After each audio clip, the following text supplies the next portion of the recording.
Welcome friends, new ideal study channel पर आप सभी का स्वागत है। आज हम यूनिट डिजिट में वीडियो नंबर 1 से आगे बढ़ते हैं वीडियो नंबर 2 की ओर। हालांकि यूनिट डिजिट में हम कल जो पढ़े थे उसका रिवीजन कुछ कर लेते हैं। यूनिट डिजिट में हम कल कुछ पढ़े थे उसका रिवीजन कर लेते हैं। हमने कल पढ़ा था यदि किसी भी संख्या के पावर 0 पे पावर n हो, 1 पे पावर n हो, 5 पे पावर n हो और 6 पे पावर n हो तो इसका यूनिट प्लेस कभी चेंज नहीं होता है, डज नॉट चेंज। हम लोगों ने यह पढ़ा था। ओके, फिर हम लोगों ने पढ़ा था यदि 4 पे पावर इवन संख्या हो तो उसका यूनिट प्लेस जो होता है वो 6 होता है, और जब ऑड हो तो उसका यूनिट प्लेस 4 होता है।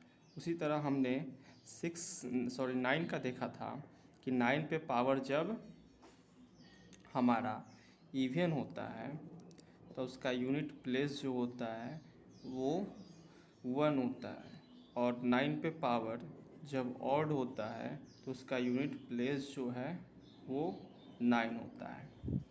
अब हम आगे देखते हैं हमारे पास कौन कौन सी संख्या पूरी हो गई।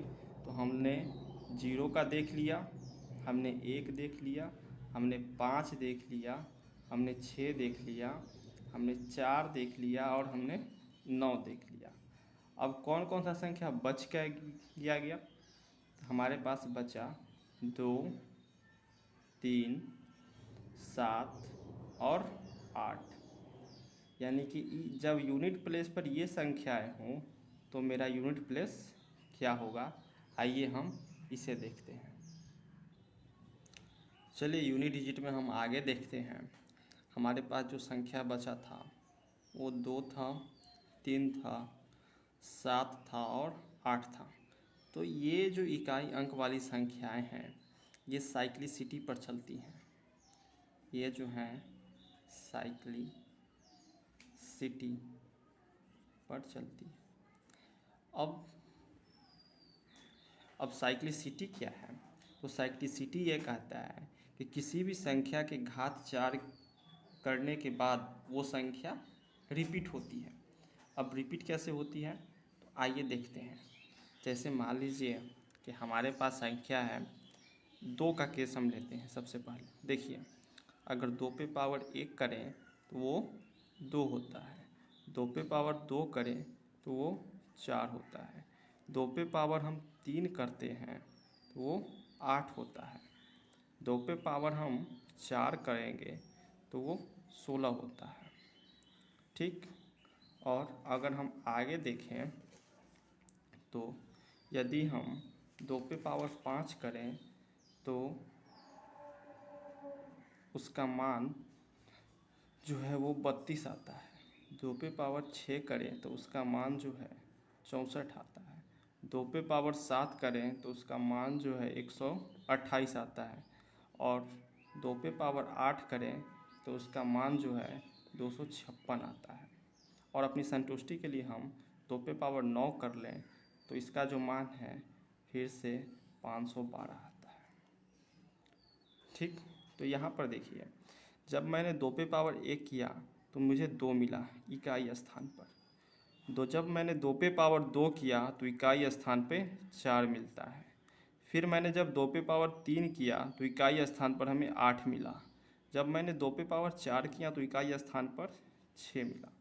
फिर से अब 4 तक तो हो गया, अब रिपीट कर रहा है। देखिए, 2 पे पावर जब मैंने 5 किया तो यूनिट प्लेस 2 मिला, 2 पे पावर 6 किया तो यूनिट प्लेस 4 मिला, 2 पे पावर 7 किया तो यूनिट प्लेस हमें 8 मिला, 2 पे पावर 8 किया तो फिर से यूनिट प्लेस 6 मिल गया। यानी कि 2 पे पावर 4 पर 6 मिला था, 2 पे पावर 8 पर फिर से 6 मिल गया। तो अब हम फिर से आगे बढ़ें 2 पे पावर 9 के लिए तो फिर हमें 512 मिलता है और फिर से यूनिट प्लेस 2 मिलता है। इस तरह ये साइक्लिसिटी यानी कि हर 4 घात के बाद ये रिपीट करेगी इकाई अंक। और ये सिर्फ 2, 3, 7 और 8 के केस में नहीं है। इस साइक्लिसिटी को हम लोग यूनिवर्सल रूल बोलते हैं। ये हमने जितनी भी संख्या पढ़ी थी 0, 1, 2, 3, 4, 5, 6, 7, 8, 9 ये सब पर लागू होगी। अब चलिए आगे अगर हम 3 पे पावर 1 लें तो देखिए ये हमको 3 देता है। 3 पे पावर हम 2 लेते हैं ये हमको 9 देता है। 3 पे पावर हम 3 कर लें तो ये हमें 27 देता है। और 3 पे पावर 4 कर लें तो ये हमें 81 देता है। आगे हम अगर 3 पे पावर 5 कर लेते हैं तो ये हमें 243 देता है। 3 पे पावर 6 कर लें तो ये 729 देता है।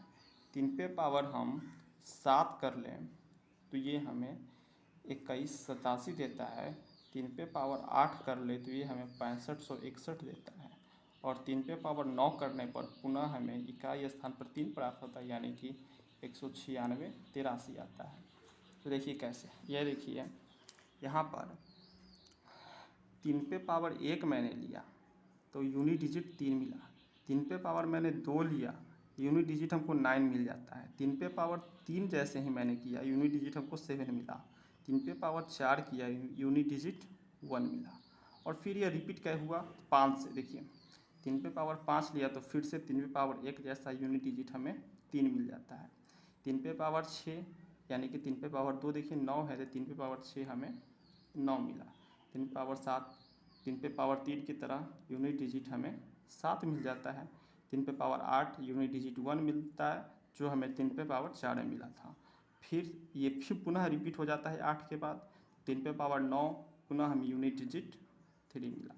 यानी कि ये साइक्लिसिटी चलते ही रहेगा और ये यूनिवर्सल रूल है कि हर 4 घात के बाद पावर रिपीट करेगी।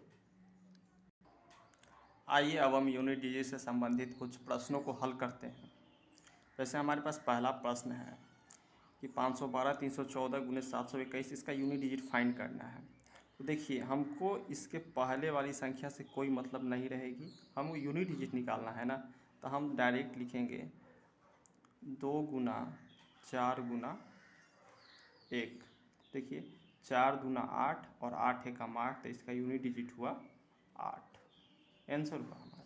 ये देखिए 512 प्लस 314 माइनस 721, हमको इससे कोई मतलब नहीं, यानी कि पहली वाली संख्या से कोई मतलब नहीं। देखिए 4 और 2 6 हुआ, यानी कि 4 प्लस 2 माइनस 1, तो 4 2 6, 6 में से 1 गया तो बचा हमारे पास 5, हमारा यूनिट डिजिट ये हो गया। अब हमारे पास संख्या है 64 माइनस 15, तो 6 से मतलब नहीं, 1 से मतलब नहीं, 4 और 5, 4 माइनस 5, तो आपका आंसर तो -1 होगा, लेकिन -1 आंसर नहीं होता है। अगर ये संख्या इससे कम है, अगर ये संख्या जो है इससे कम है तो इसमें 10 हम अपने मन से ऐड कर देते हैं। जैसे ही हम 10 ऐड करेंगे तो ये 14 हो जाएगा, 14 में से 5 गया तो हमारा यूनिट डिजिट 9 आ जाएगा। आगे देखिए 43 53 4 पे पावर 5 3 2 2 है। हमको इसके पहले की कहानी से कोई मतलब नहीं है, 4 के पहले की कहानी से कोई मतलब नहीं है, हमें 4 से मतलब है। तो हम डायरेक्ट लिखेंगे 4 पे पावर 53 22। अब देखिए हमको सिर्फ पावर के लास्ट के 2 डिजिट से मतलब होगा, पावर के लास्ट के 2 डिजिट से। तो हम लिखेंगे 4 पे पावर 22। हम जानते हैं कि 22 एक इवन संख्या है और हमने पढ़ा था कि 4 पे पावर जब इवन संख्या हो तो उसका यूनिट प्लेस 6 होता है। यहाँ पर इसका आंसर हो गया। आगे क्वेश्चन देखिए 43 26 पे पावर 8 5 4 3 4, तो हम 6 से पहले नहीं देखेंगे, हम लिखेंगे 6 पे पावर 8 5 3 4, हमको 2 अंक से मतलब है, लिखेंगे 6 पे पावर 34, और 6 पे पावर कुछ भी हो इसका रिजल्ट वही अंक होता है, यानी कि 6 हमारा जो है वो आंसर होगा। तो आज के लिए इतना ही। ये यूनिट डिजिट का पार्ट 2 वीडियो है। पसंद आए लाइक कीजिए, चैनल को सब्सक्राइब कीजिए, शेयर कीजिए। बहुत बहुत धन्यवाद।